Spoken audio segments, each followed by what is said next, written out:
Hello student, welcome to my YouTube channel. और आज मैं आपको डीएसएसबी जो कि लेटेस्ट पेपर हुआ था 2019 उस पेपर को सॉल्व करवाऊंगी। तो स्टार्ट करते हैं। सबसे पहला जो क्वेश्चन था जो कि डीएसएसबी में नर्सिंग पोर्शन से पूछा गया था वो था कि Wilson disease is associated with, कि विल्सन डिजीज जो है वो कौन सी चीज से एसोसिएटेड थी। तो फर्स्ट ऑप्शन था प्लाज्मिन, बी ऑप्शन था अमाइलेज, सी ऑप्शन था creatinine kinase and D option था लिपेज। तो स्टूडेंट इसका जो राइट ऑप्शन था वो था ऑप्शन नंबर ए, प्लाज्मिन के साथ जो है वो विल्सन डिजीज का एसोसिएटेड होता है। बात करते हैं question number 102। The amount of air exhaled from the lungs as water vapor is about. Option number A 1000 ml, option number B 500 ml, option number C 1500 ml and option number D 100 ml. So इसका right option था B 500 ml जो है वो air जो है वो exchanged होती है। ठीक है। Question number 103। An eating disorder in which being eating is followed by depression and guilt, self-induced vomiting and purging is option number A bulimia nervosa, option number B dysphagia, option number C anorexia nervosa and option number D being eating disorder। तो questions की जो statement है वो क्या बोल रही है कि कौन सा ईटिंग डिसऑर्डर्स है जिसके बीच में पर्सन क्या करता है कि मतलब वो खाना तो खा लेता है लेकिन उसको ये डर रहता है कि मैं कहीं मोटा ना हो जाऊं, और वो खाना खाने के बाद जो है वो उसको खुद इंड्यूस्ड करता है वॉमिटिंग और उसको क्या करता है वो निकाल लेता है। तो ऑप्शन नंबर अगर हम देखें ऑप्शन नंबर बी क्या इंडिकेट कर रहा है? डिस्फेजिया। डिस्फेजिया का मतलब क्या हुआ कि डिफिकल्टी ऑफ स्वेलोइंग। तो इसमें तो ऐसी कोई स्टेटमेंट नहीं दी गई है। अगर हम ऑप्शन नंबर सी की बात करें तो ऑप्शन नंबर सी बोल रहा है एनोरेक्सिया नर्वोसा। एनोरेक्सिया नर्वोसा में क्या होता है कि इसमें पर्सन जो है वो खाता ही नहीं है। ठीक है। तो इसमें भी अकॉर्डिंग टू क्वेश्चन ये राइट आंसर नहीं होगा, क्योंकि उसमें तो पेशेंट जो है वो खा तो रहा है लेकिन खाने के बाद जो है वो वॉमिटिंग इंड्यूस्ड कर कर उसको वॉमिटिंग के थ्रू बॉडी में से बाहर निकाल रहा है। ऑप्शन नंबर डी बोल रहा है कि बीइंग ईटिंग डिसऑर्डर, कि क्या ये ईटिंग डिसऑर्डर है। तो अगर हम अकॉर्डिंग टू ऑप्शन देखें तो option number A is the right option. Bulimia nervosa में पर्सन क्या करता है? बुलिमिया नर्वोसा और anorexia nervosa both are eating disorders होते हैं। एनोरेक्सिया नर्वोसा में पर्सन जो है वो कुछ खाता ही नहीं है, लेकिन बुलिमिया नर्वोसा में जो पर्सन है वो खा तो लेता है लेकिन उसके बाद जो है उसको वेट गेन का डर होता है और उसको वो प्रिवेंट करने के लिए वॉमिटिंग इंड्यूस करके उसको निकाल देता है। तो right option is the A option. Next 104 question. pH is the negative logarithm of the concentrations of option number first hydrogen ion, option number B magnesium ion, option number C potassium ion and option number D calcium ion। तो student इसका right option होगा ए, hydrogen ion जो है वो एक negative logarithm है। Question number 105. Identify the type of reinforcement that increase the possibility of a response by presenting a pleasurable stimulus after a desired response. Option number A negative reinforcement, option number B partial reinforcement and option number C positive reinforcement and option number D continuous reinforcement. तो question की जो statement है वो क्या बोल रही है कि ऐसा कौन सा मतलब जो नीचे दिए गए ऑप्शंस है उनमें से कौन सा रेनफोर्समेंट है जिसके द्वारा किसी भी पर्सन का जो प्लेजेबल जो मतलब स्टिमुलस है वो मतलब ऐसा मतलब नीचे जो दिए गए ऑप्शंस है इनमें से कौन सा ऐसा स्टिमुलस है कि जिससे पर्सन का जो रिस्पॉन्स है वो और ज्यादा बढ़ जाता है। तो अकॉर्डिंग टू ऑप्शन जो है वो right option is the C option. Positive reinforcement जो है वो इंक्रीज कर देता है। So question number 106, sleep walking is medical term is option number A insomnia, option number B somnolent and option number C somnambulism and option number D hypersomnia। So student मैं आपको चारों option clear करवाऊंगी। Option number A की बात करें insomnia. Insomnia का मतलब होता है कि एब्सेंस ऑफ स्लीप, इसमें पर्सन को जो है वो नींद नहीं आती। तो हमारी जो स्टेटमेंट है क्वेश्चन की वो तो स्लीप वॉकिंग बोल रही है, तो ऑप्शन नंबर ए को हटा दो। ऑप्शन नंबर बी की बात करें तो इसमें क्या बोल रहा है कि सोमनोलेंट। सोमनोलेंट का मतलब होता है कि रात को सोते टाइम चलना, पर्सन को पता नहीं लगता है लेकिन वो नींद में ही, सॉरी, सोमनोलेंट का मतलब है कि सोते टाइम बातें करना, मतलब पेशेंट जो होता है वो सोते सोते अपने आप, मतलब कि अनकॉन्शियसली वो बातें करता रहता है। ऑप्शन नंबर डी का मतलब है हाइपरसोमनिया। हाइपरसोमनिया क्या इंडिकेट करता है कि एक्सेसिव एक्सेसिव स्लीपिंग, मतलब इसमें जो पर्सन है वो बहुत ज्यादा सोता है। ऑप्शन नंबर सी की बात करें सोमनबुलिज्म, इसमें जो पर्सन है वो स्लीप वॉकिंग, मतलब कि वो रात को सोते टाइम जो है वो वॉकिंग करता है। तो right option is the C option. Question number 107. The prone position is option A lying face upward, option number B laying face downward, option number C turning upward, option number D laying the face sideways. So prone positions क्या होती है, इसमें जो हमारा face होता है वो downward होता है। तो according to option number B is the right answer. Question number 108. The term infant is used for a child of age. Option number ए 0 से लेके 2 मंथ, ऑप्शन नंबर बी 1 से लेके 4 year, option number C 1 to 10 year और option number D 2 month to 1 year. तो student इसमें क्या पूछा गया है, कौन सी टर्म पूछी गई है, इन्फेंट। इन्फेंट जो होता है वो 1 साल के बच्चे को इन्फेंट बोलते हैं, लेकिन कब से लेके कब तक बोलते हैं, तो 2 मंथ से लेके 1 ईयर तक के जो चाइल्ड होता है उसको इन्फेंट बोलते हैं। तो अकॉर्डिंग टू ऑप्शन जो होगा वो D is the right, D is the right answer. और next question 109 question, the presence of bilirubin in urine indicate, option number first rise the blood glucose level, option B renal stone, option C indicate the biliary disease, option D malignancy। सबसे पहले हमें ये पता होना चाहिए कि bilirubin जो है वो होता क्या है। तो बिलीरुबिन जो एंड प्रोडक्ट होता है एचबी का। इसके अलावा बिलीरुबिन जो होता है वो 2 टाइप का होता है, कंजुगेटेड बिलीरुबिन और अनकंजुगेटेड बिलीरुबिन। जो अनकंजुगेटेड बिलीरुबिन होता है वो बाइंड हो जाता है एल्ब्यूमिन के साथ में, ठीक है, और एल्ब्यूमिन के साथ में जब वो बाइंड होता है तो वो ट्रांसपोर्टेड हो जाता है लिवर के पास। और लिवर जो है वो क्या करता है, लिवर के पास एंजाइम होता है, ग्लूको ग्लूकोसिल एंजाइम होता है, उस एंजाइम के हेल्प से उस अनकंजुगेटेड बिलीरुबिन को कंजुगेटेड बिलीरुबिन में चेंज कर देता है, और जिसकी वजह से कंजुगेटेड बिलीरुबिन जो है बॉडी में से एक्सक्रीट हो जाता है। लेकिन अगर लिवर में ही कोई प्रॉब्लम आ जाए तो लिवर जो होता है वो कैपेबल नहीं होगा अनकंजुगेटेड बिलीरुबिन को कंजुगेटेड बिलीरुबिन में चेंज करने के लिए।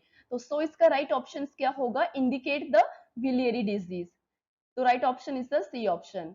Question number 1010.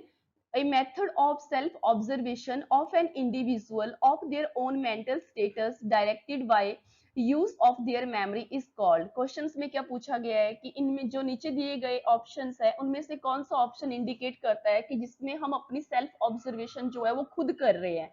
तो option number first is the observation, option number B introspection, and option number C experimental, and option number D clinical. So right option is the B option। introspection जो होता है इसमें person अपनी observation जो है वो खुद ही करता है। Question number 111, vitamin B12 and folic acid deficiency cause option A iron deficiency anaemia, option B thalassaemia, option C megaloblastic anaemia and option D sickle cell anaemia. बात करते हैं option A iron deficiency anaemia किसकी वजह से होता है, तो लो of the iron की वजह से होता है। Option number B thalassaemia, option number C megaloblastic anaemia. Megaloblastic anaemia जो होता है वो फॉलिक एसिड की डेफिशिएंसी से होता है। Option number D sickle cell anaemia. तो क्वेश्चंस में क्या पूछा गया है, vitamin B12 and folic acid deficiency. तो so right option is the C option. Question number 112, a child grasp finger which palm touch occur at the age of the, मतलब कि question में पूछा गया है कि जो बच्चा है वो फर्स्ट टाइम कब अपने हाथ में फिंगर को पकड़ना स्टार्ट कर देता है। तो according to option is the option number D is the right option. 4 week पे जो है वो बच्चा जो होता है वो पाम से फिंगर को पकड़ना, मतलब उसको ग्रेस्प करना स्टार्ट कर देता है। Question number 113, hemorrhage in a newborn is caused by the deficiency of option A vitamin A, option B vitamin K, option C vitamin B and option D vitamin D। तो जो deficiency होती है जिसकी वजह से हेमरेज होती है, वो किसकी वजह से होता है, तो विटामिन के। और विटामिन के पास कौन कौन से क्लॉटिंग फैक्टर्स होते हैं, तो उसके पास होते हैं 2, 7, 9 और 10। तो right option is the B option. Question number 114, BMI is calculated by using the formula. Option number A, weight in kg into height in meter in secure per meter. Option B, height in meter upon weight in kg. Option C, weight in LV plus height in meter per secure. And option D, weight in kg upon height per meter secure. तो इसका right option क्या होगा? Wait जो होता है वो KG में होता है और हाइट जो होती है वो पर मीटर्स में होती है। तो according to the option, so right option is the D option. इसके अलावा बीएमआई के बारे में हमें पता होना चाहिए कि नॉर्मल बीएमआई जो है वो कितना होता है। तो नॉर्मल बीएमआई होता है 18 से लेके 24.5 तक। और अगर 18 से बिलो है बीएमआई तो उसको क्या बोलते हैं, तो वो आता है हमारा लोअर बॉडी वेट में आता है। और अगर 24 या 24.5 से अबव है तो वो ओवरवेट में आते हैं। और 30 से अबव है अगर बीएमआई तो वो पर्सन ओबेसिटी में आते हैं। Again, question 115, a system which provide the sport with a variety of joint that enable a wide range of movement is option A, central nervous system, option B, the skeletal, option C, the spine and disc, option number D, the peripheral nervous system. So right option is the skeletal system. Question number 116, a bluish appearance of the skin and mucous membrane caused by inadequate oxygenation is called. Questions क्या बोल रहा है कि person की जो skin है उसकी appearance कैसी हो रही है, ब्लू कलर की हो रही है, किसकी वजह से हो रही है, उसको ब्लड सप्लाई जो है वो अच्छी तरह से नहीं मिल रही है, तो उस कंडीशंस को हम क्या बोलेंगे, साइनोसिस। तो according to option, right option is the D option.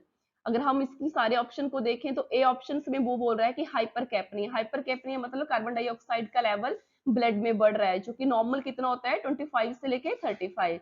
Option number B, dyspnoea. Dyspnoea का मतलब क्या होता है, difficulty of the breathing. Option number C, bradypnoea. Bradypnoea का मतलब क्या होता है कि रेस्पिरेशन रेट जब 16 से बिलो आती है तो उसको ब्रेडिपनिया बोलते हैं। तो इसका राइट ऑप्शन क्या था, D. Question number 117, the carrier of a acyl group are. Question option number A, pantothenic acid, option number B, niacin, option C, retinol and option D, tocopherol. तो इसका राइट ऑप्शन होगा A, pantothenic acid.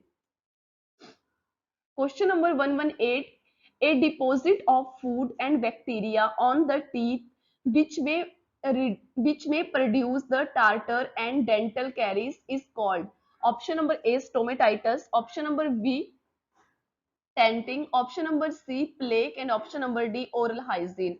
तो stomatitis का मतलब होता है कि inflammation हो जाना, माउथ में जो म्यूकोजा पाई जाती है उसकी इन्फ्लामेशन हो जाना। तो अकॉर्डिंग टू क्वेश्चन ये ऑप्शन जो है वो राइट नहीं है। ऑप्शन नंबर बी, टेंटरिंग। टेंटरिंग का मतलब होता है डिहाइड्रेशन। तो ये भी अकॉर्डिंग टू ऑप्शन जो है वो राइट ऑप्शन नहीं है। Option number C, plaque. Plaque का मतलब होता है कि जब हमारे लिप्स में या दांतों में मतलब एक परत सी जम जाती है, किसकी वजह से, due to deposit of the food या किसी बैक्टीरिया की वजह से। तो according to option, right option is the C, plague.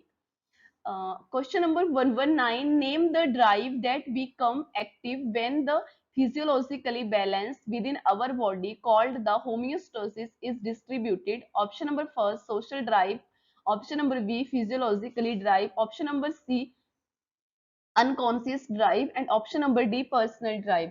Questions क्या बोल रहा है कि जो नीचे दिए गए ऑप्शंस है उनमें से बताओ कि कौन सी ड्राइव है जो कि एक्टिव होती है जब physiologically balance with in our body. तो जिसको होम्योस्टेसिस जो है इसको मेंटेन किसके द्वारा किया जाता है, तो हमारे एंडोक्राइन और नर्वस सिस्टम जो कि दोनों सिस्टम है, ये होम्योस्टेसिस को मेंटेन करके रखते हैं। और ये जो होम्योस्टेसिस है ये एक फिजियोलॉजिकली ड्राइव है। तो according to option B option is the right option. Next 120 question, which of the following clinical sign is not related to confirm the death status of a patient। क्या बोल रहा है question की जो नीचे दिए गए ऑप्शन है इनमें से बताओ कि कौन सा ऑप्शन है जो इंडिकेट नहीं करता है कि पेशेंट्स की डेथ हो गई है। तो option number A no evidence of the pulse बिल्कुल करता है। Option number B movement of the limbs, मरा हुआ इंसान कभी भी अपने बाजुओं को नहीं हिलाएगा। तो ऑप्शन नंबर बी जो है वो नहीं, राइट ऑप्शन नहीं है। Option number C pupil fixed and dilated, this is मतलब कि ये डेड पर्सन की निशानी है कि उसके जो प्यूपिल है वो डायलेट हो जाएंगे और फिक्स हो जाएंगे। Option number D no evidence of respiration और ब्लड प्रेशर, क्योंकि तो पर्सन का जो है वो रेस्पिरेशन और ब्लड प्रेशर दोनों के दोनों जो है वो नहीं होंगे। तो इसका राइट ऑप्शन क्या होगा, B option movement of the limbs, क्योंकि क्वेश्चन में ऐसा पूछा गया है कि कौन सी स्टेटमेंट है जो इंडिकेट करती है कि जो डाइंग पेशेंट्स में नहीं देखने को मिलेगी। Question number 121, this phase is so named because it is when the follicle in the ovary grow and from a mature egg, name the phase.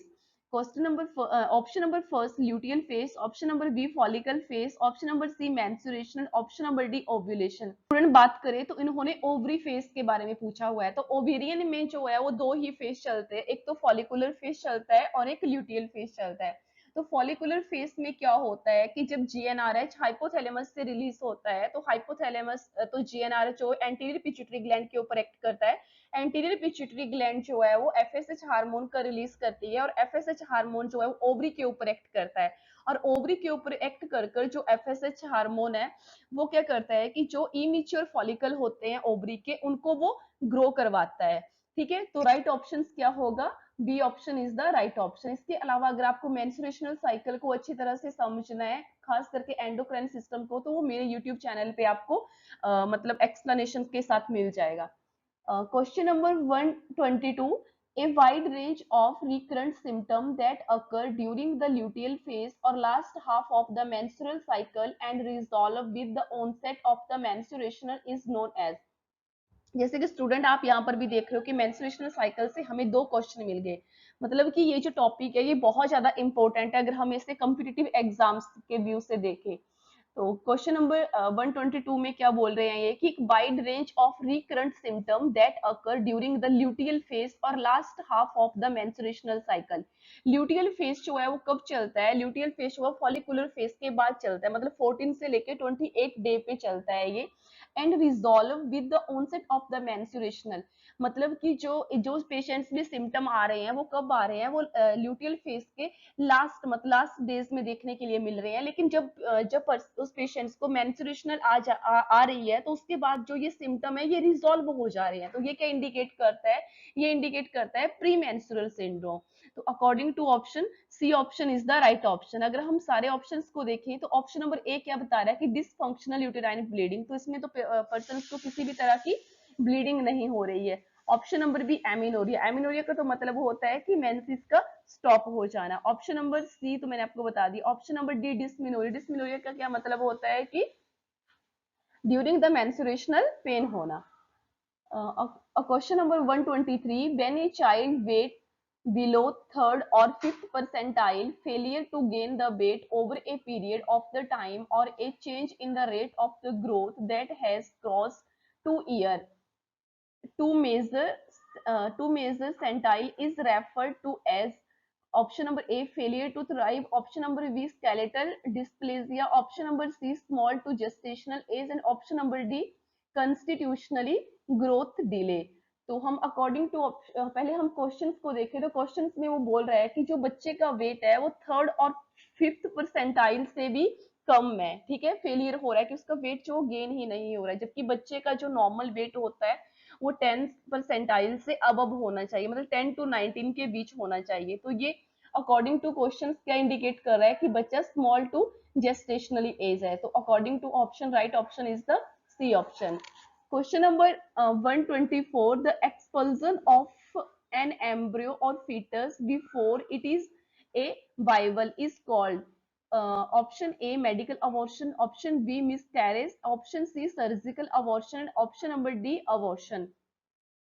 Question में क्या बोल रहा है कि जो एम्ब्रियो है या जो फीटस है वो बिफोर बाइवेलिटी पीरियड, अभी तक वो बाइवेलिटी पीरियड को क्रॉस भी नहीं करा, उससे पहले ही उसकी वो एक्सपल्जन हो रहा है। तो स्टूडेंट अगर हम अकॉर्डिंग टू इंडिया देखें तो इंडिया में जो वाइवेलिटी पीरियड है वो 28 वीक्स है। अगर हम अमेरिका की बात करें तो अमेरिका में जो वाइवेलिटी पीरियड है वो 20 वीक्स है, लेकिन हम अकॉर्डिंग टू डब्ल्यू देखें तो डब्ल्यू के अकॉर्डिंग 24 वीक्स तक मतलब 24 वीक के पीरियड्स को हम वाइवेलिटी तक वाइवल मानते हैं बच्चे को।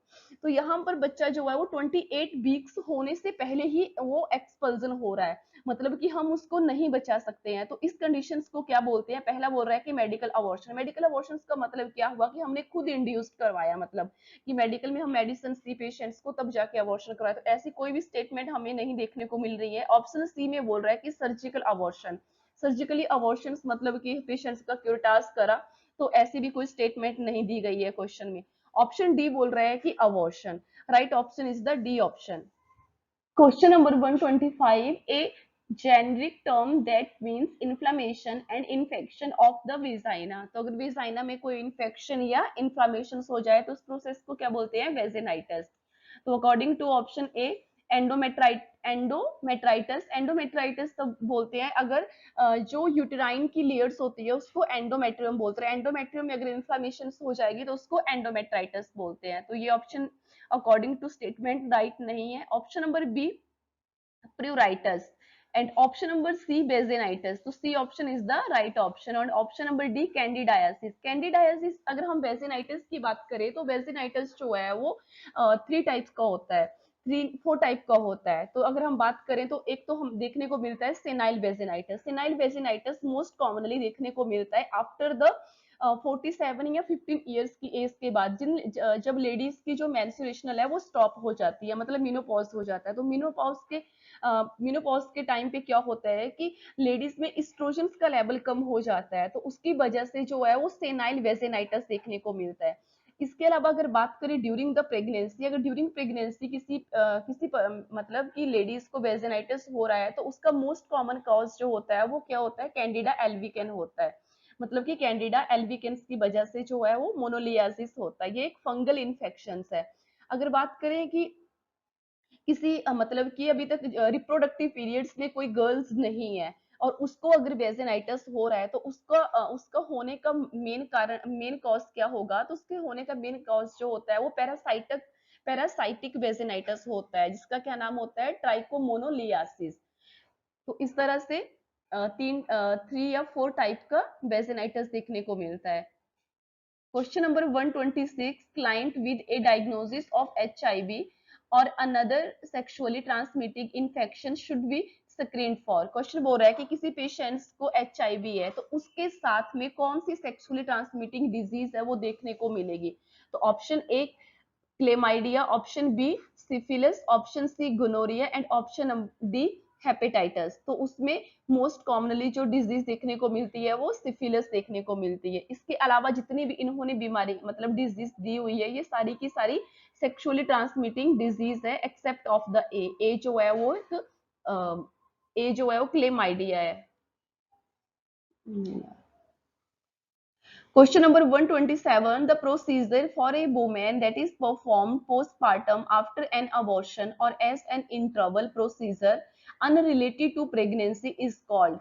नीचे दिए गए ऑप्शन में से बताओ कि ऐसा कौन सा प्रोसीजर्स है जो कि परफॉर्म्ड किया जाता है पोस्टपार्टम पीरियड में आफ्टर एन अबॉर्शन के बाद और एज एन इंटरवल प्रोसीजर, और वो उसका प्रेगनेंसी के साथ में कोई भी रिलेशंस नहीं होता है। तो option number first sterilization, option number B tubal ligation, option number C abortion, option D vasectomy. तो right option is the sterilization. Question number 128, the abbreviation ASHA stand for option A Anganwadi social health advisor, option B auxiliary social health advisor, option C एक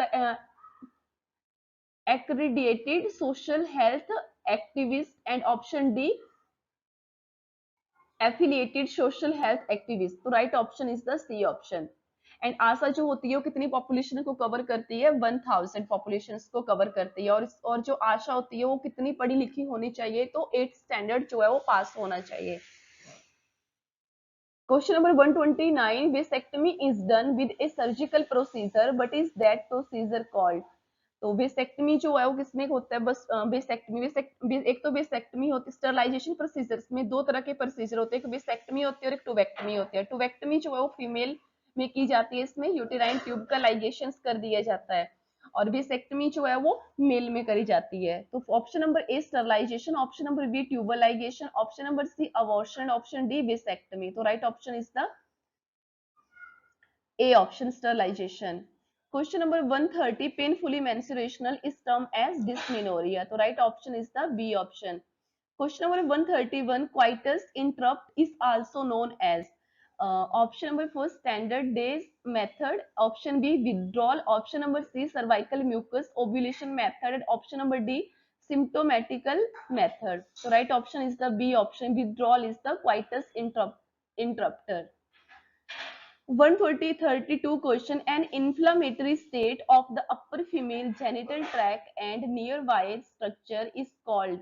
question क्या बोल रहा है कि इनमें से बताओ कि कौन सी इन्फ्लामेटरी स्टेट है जो कि अपर फीमेल के जेनिटल ट्रैक में देखने को मिलती है। ऑप्शन फर्स्ट गोनोरिया जो कि एक सेक्सुअल ट्रांसमिटिंग डिजीज है, option number B syphilis also sexually transmitted disease, option C pelvic inflammatory disease, and option D hepatitis. So right option is the C pelvic inflammatory disease जो है वो upper female के genital tract में देखने को मिलती है। Question number 133 name the test where secretion is mixed with a drop of 10% potassium hydroxide on a slide producing a characteristic state fishy color. Option A Treponemal's test, option B Weave test, option number C non treponemal test, and option number D rapid plasma test. तो इसका right option होगा B Weave test. Question number 134 name the phase in the endometrium cycle that begin as the spiral arteries rupture secondary to ischemia releasing the blood into the uterus and is sloughing of the endometrium line is begin. तो student अगर हम बात करें मेंस्ट्रुएशनल cycle की, तो मेंस्ट्रुएशनल cycle से DSSB में तीन, मतलब ये जो जिस क्वेश्चन को मैं अभी एक्सप्लेन कर रही हूँ वो थर्ड क्वेश्चन है, ठीक है। तो ये थर्ड क्वेश्चन में इसमें क्या बोल रहा है कि जो नीचे दिए गए ऑप्शंस है इनमें से बताओ कि कौन सा ऑप्शन राइट होगा जिसमें जो एंडोमेट्रियम की लेयर्स है वो स्लफिंग हो रही है, मतलब वो टूट रही है।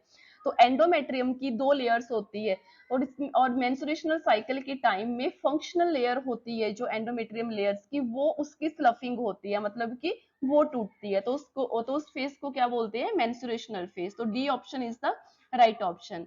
Question number 135 the universal immunization program was started in the 1985 how many disease focused on the vaccination at that time। जो 1985 में यूनिवर्सल इम्यूनाइजेशन प्रोग्राम आया था उसमें कितनी डिजीज को टारगेट किया गया था, तो 6 किलर डिजीज। तो right option is the B option. इसके अलावा 1995 में पल्स पोलियो प्रोग्राम आया था, तो ये भी आपको पता होना चाहिए। Question number 136 a method to identify missing out case is known as, तो स्क्रीनिंग से हम मिसिंग आउट केस को आइडेंटिफाई कर लेते हैं। तो option number B is the right option. Question number 137 a barrier method in which a soft latex dome surrounded by a metal spring is used is called। Question में पूछ रहा है कि इनमें से बताओ कि कौन सा लेटेक्स, मतलब कौन सा बैरियर मेथड है जो कि प्रेगनेंसी को प्रिवेंट करेगा। तो अगर हम बात करें कॉन्ट्रासेप्टिव मेथड की, तो कॉन्ट्रासेप्टिव मेथड जो है वो कितने टाइप के होते हैं, तो बैरियर कॉन्ट्रासेप्टिव मेथड्स होते हैं, इसके अलावा इंट्रायूटेराइन डिवाइस होती है, इसके अलावा केमिकली मेथड होते हैं, और इसके अलावा हार्मोनल मेथड होते हैं। अगर बैरियर मेथड की बात करें तो बैरियर में क्या क्या आता है, कंडोम आता है, डायफ्राम आता है, इसके अलावा सर्वाइकल कैप आती है। अगर इंटरयूट्राइन डिवाइस की बात करें तो इंटरयूट्राइन डिवाइस में जो फर्स्ट जनरेशन इंटरयूट्राइन डिवाइस थी उसका नाम था लिपिन एंड लूप्स। लिपिन एंड लूप्स जो था वो किस तरह से काम करती थी प्रेगनेंसी को प्रिवेंट करने में, वो जो स्पर्म था उसको एक एंटीबॉडी की तरह मानती थी और उसको वो खत्म कर देती थी। अगर बात करें सेकेंड जनरेशन ऑफ इंटरयूट्राइन डिवाइस की, तो उसका क्या नाम था, कॉपर टी। तो कॉपर टी जो तो तीन टाइप की थी, एक तो कॉपर टी 250 थी जिसका जो लाइफ स्पेन था वो 2 इयर्स के लिए था, एक कॉपर टी 375 थी जिसका जो लाइफ स्पेन था वो 5 इयर्स के लिए था, और एक कॉपर टी 380 थी जिसका लाइफ स्पेन 10 इयर्स के लिए था। मोस्ट कॉमनली कौन सी प्रॉपर्टी यूज की जाती थी, तो 380 की जाती थी। और जो जिसके साथ और ऐसी कौन सी प्रॉपर्टी थी कि जिसका जो मतलब रिजल्ट था वो काफी अच्छा देखने को मिला था, तो वो 375 थी। इसके अलावा हमारे पास केमिकल मेथड थे, केमिकल कॉन्ट्रासेप्टिव मेथड थे, जैसे कि फॉर्म हो गया, जेली हो गया, लेकिन इनका मोस्ट कॉमनली यूज फीमेल के द्वारा ही किया जाता था। मतलब जो केमिकली कॉन्ट्रासेप्टिव मेथड थे वो मेल के लिए इलिजिबल नहीं थे। और हार्मोनल कॉन्ट्रासेप्टिव की बात करें तो इसके बीच में जैसे कि माला डी हो गई, माला एन हो गई, ठीक है, तो ये सारी की सारी टैबलेट्स देखने को मिलती थी। बात करते हैं नेक्स्ट क्वेश्चंस की, 137 के राइट ऑप्शन की। तो राइट ऑप्शन इसमें क्या होगा, डायाफ्राम। डायाफ्राम की शेप जो होती है वो किसकी तरह होती है, डोम शेप का होता है, और ये एक बैरियर मेथड की तरह काम करता है। तो वैसे तो अकॉर्डिंग टू ऑप्शन तो सारे के सारे ऑप्शंस राइट थे, बैरियर मेथड, लेकिन उन्होंने क्या बोला था, डोम शेप। तो डोम शेप का डायाफ्राम होता है। Question number 138, the inability to conceive a child after a 1 year of a regular sexually intercourse unprotected by the contraception or the inability to carry a pregnancy to term is known as। Question क्या बोल रहा है कि 1 year से जो couple है वो unprotected sexually intercourse कर रहा है, लेकिन उसके बावजूद भी उसको क्या हुआ है, प्रेगनेंसी अचीव नहीं कर पा रहा है, तो उस टर्म को हम क्या बोलेंगे, उस कंडीशंस को हम क्या बोलेंगे मेडिकल टर्म में, तो उस कंडीशंस को क्या बोलते हैं, इनफर्टिलिटी। तो according to the option, first option is the right option।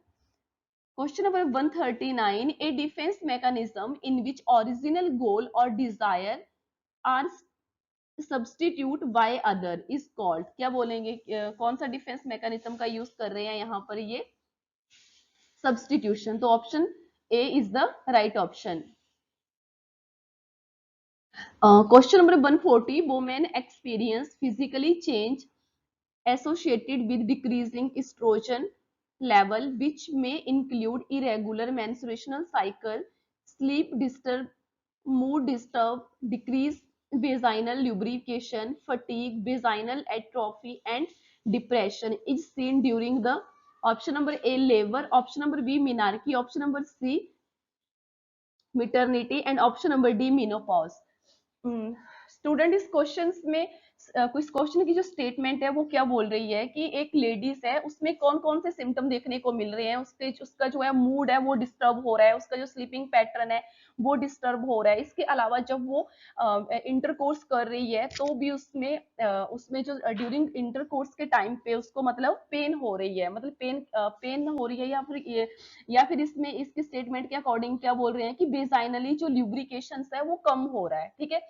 तो ये सारी की सारी स्टेटमेंट क्या बता रही है कि इसकी वजह से उस लेडीज में ये प्रॉब्लम आ रही है। तो डिक्रीज इस्ट्रोजन की वजह से, जैसे जैसे लेडीज की एज जो है वो इंक्रीज होती जाती है, तो वैसे वैसे इस्ट्रोजन का लेवल कम होता जाता है। और जब इस्ट्रोजन का लेवल कम हो जाएगा तो स्लीप में डिस्टरबेंस देखने को मिलेगी, मूड में चेंज देखने को मिलेंगे। इसके अलावा बेजाइनल की जो ल्यूब्रिकेशन है वो भी कम देखने को मिलेगी। तो ये स्टेटमेंट क्या इंडिकेट करती है कि वोमेन में क्या हुआ है, मेनोपॉज। तो D option is the right option. Thank you guys. अगर आपको कोई भी डाउट लगे जो मैंने आपको क्वेश्चंस बताए हैं तो आप प्लीज कमेंट में लिख सकते हो। इसके अलावा आपको मेरे द्वारा जो भी मैं आपको डेली की वीडियोस डालती हूँ, अगर आपको नॉलेजेबल लगे तो प्लीज लाइक शेयर और सब्सक्राइब करें। मैं इसी तरह आपको डेली की न्यू न्यू वीडियो इसमें आपको इसी तरह न्यू टॉपिक के साथ नेक्स्ट एवरी डे मिलती रहूंगी। Thank you guys.